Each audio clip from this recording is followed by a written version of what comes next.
Welcome back. We're going to continue our study for Unit 5. We're going to move into Video 4. So with no further ado, let's go share this PowerPoint. All right. This time I will go straight to slide presentation. Come on. There we go.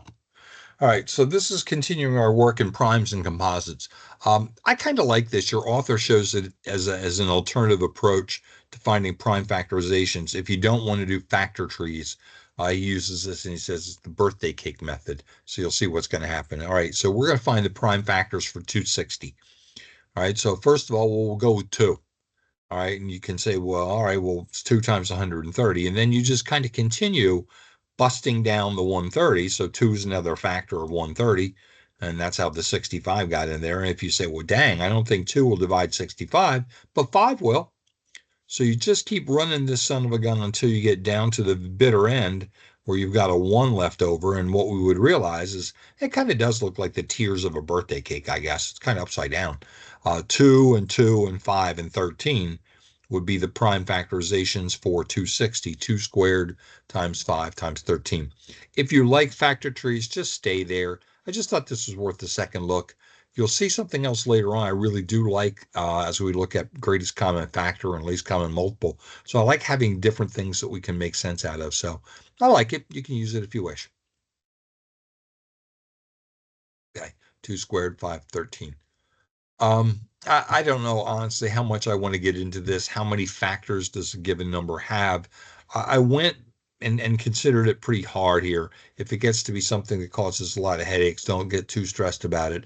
The question is, do we think there's a pattern? So what I decided to do was, so let me just throw a number. So I picked 12.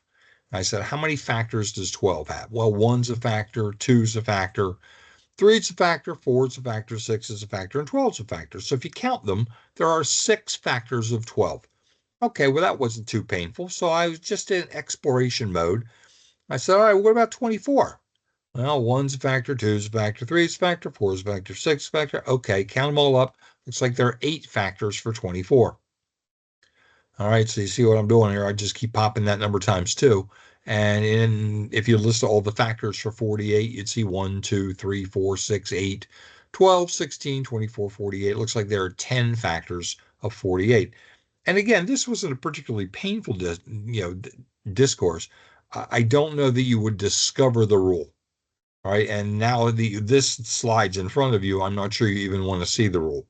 So basically it says if you could take a number and break it into its prime factors, right? And you're saying how many factors does that number have?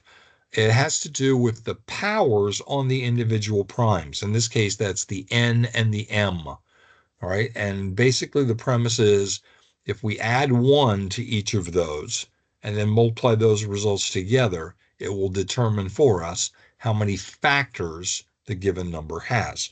So just to put a pretty bow on this, I went back and looked at it with the ones that we had previously looked at.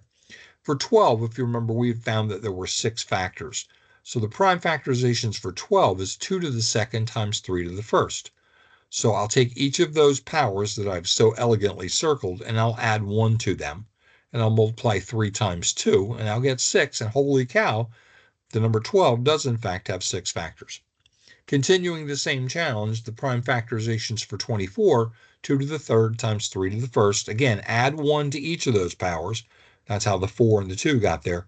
Multiply them together and get 8. And baby, 24 does in fact have 8 factors. So again, it's cool. It's nice. I don't know that you would have stumbled across the add 1 to the power on the prime and then multiply those guys together. It's cool. I don't know how intuitive it is. So this is just an extension that says how many factors does 210 to the second have? Now, I don't really want to figure out what 210 to the second is. What I think I'm going to try to do is find the prime factorizations for 210. And you know what? You're going to be sad here in that I don't think I showed you the factor diagram.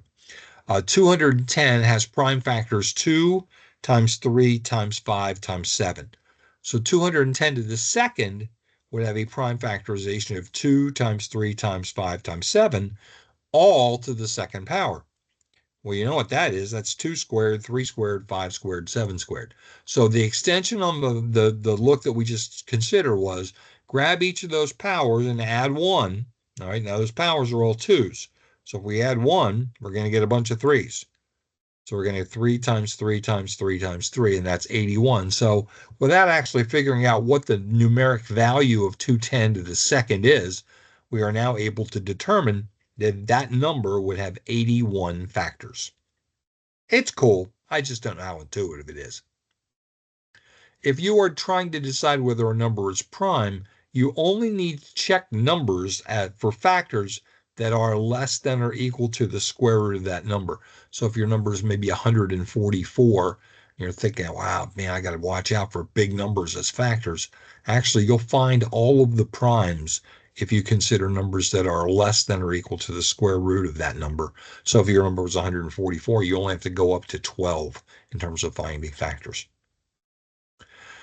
It's a really cool activity. I've done it with kids where you bust out your colored pencils and you get a chance to color. I put the link in and you can certainly check it out. I think I included the actual mechanics into PowerPoint. Let's go ahead and click through. All right, here's how it looks. All right, so what you do is you stack the numbers from 1 to 100.